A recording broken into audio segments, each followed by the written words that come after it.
Okay, so what's the absolute scariest thing that could happen on a pizza delivery? A wrong address, maybe? A customer who doesn't tip?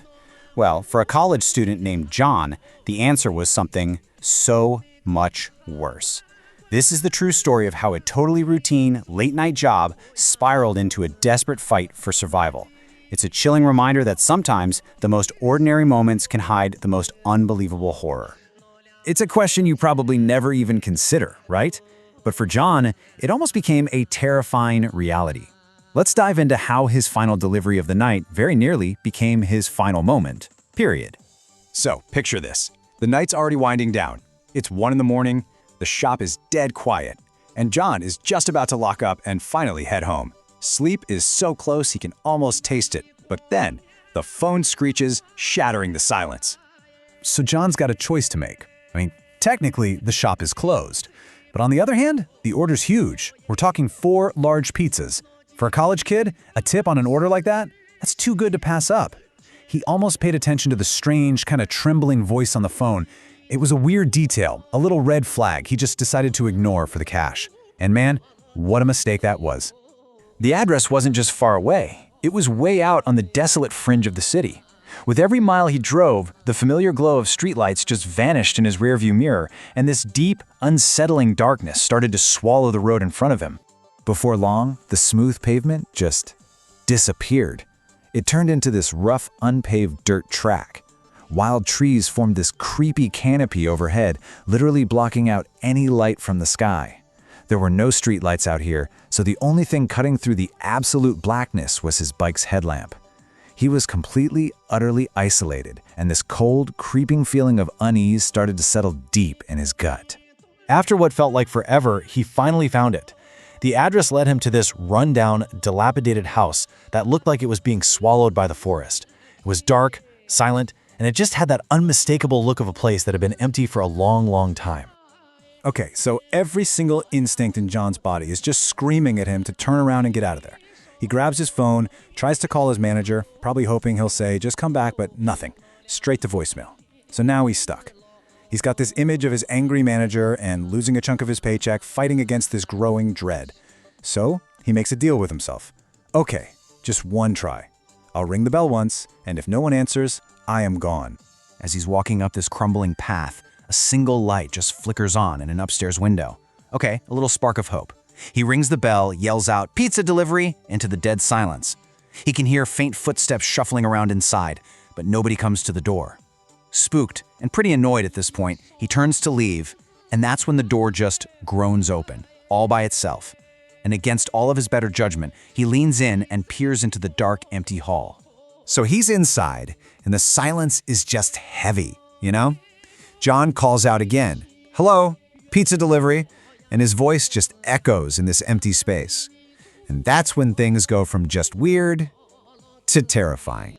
From out of the shadows, a black cat just shoots out from under a dusty old sofa, and it darts into the room next to him. And get this, the instant the cat crosses the doorway, the room lights up. A single bulb and a TV just buzz to life all on their own. And from that same room, he suddenly hears the sound of children laughing and playing. Now at this point, John's fear just turns to pure anger. He's thinking, okay, this is some elaborate, stupid prank. Annoyed, he just storms into the room to confront whoever is messing with him. But the room isn't full of pranksters. Instead, 2 little girls are just sitting side by side on a bed, their hands folded perfectly in their laps. They just stare at him. Their faces are totally blank, but their stare is just so intense. He starts scolding them, asking them why they didn't open the door, but his words just hang in the air. They don't react. They don't say a word. They just keep staring. Frustrated, John demands to see an adult, and that is when everything changes. The girls' eyes turn a milky, solid white. Their dead silence shatters into this high-pitched, chilling laugh, and then, in perfect, terrifying unison, they slowly raise their arms and point to the doorway right behind him. John whips around. His heart just stops cold. Standing so close he could have reached out and touched her was a woman, an apparition of just pure, undiluted horror.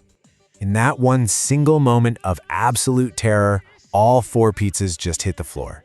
He doesn't think, he doesn't hesitate, he just runs. He flees from that house as fast as his legs can carry him. The horrifying images of that woman and those two laughing girls watching him from the doorway just burned into his brain. But his nightmare was far from over. John scrambled onto his bike and just peeled out of there, trying to put as much distance as he possibly could between himself and that god-awful house.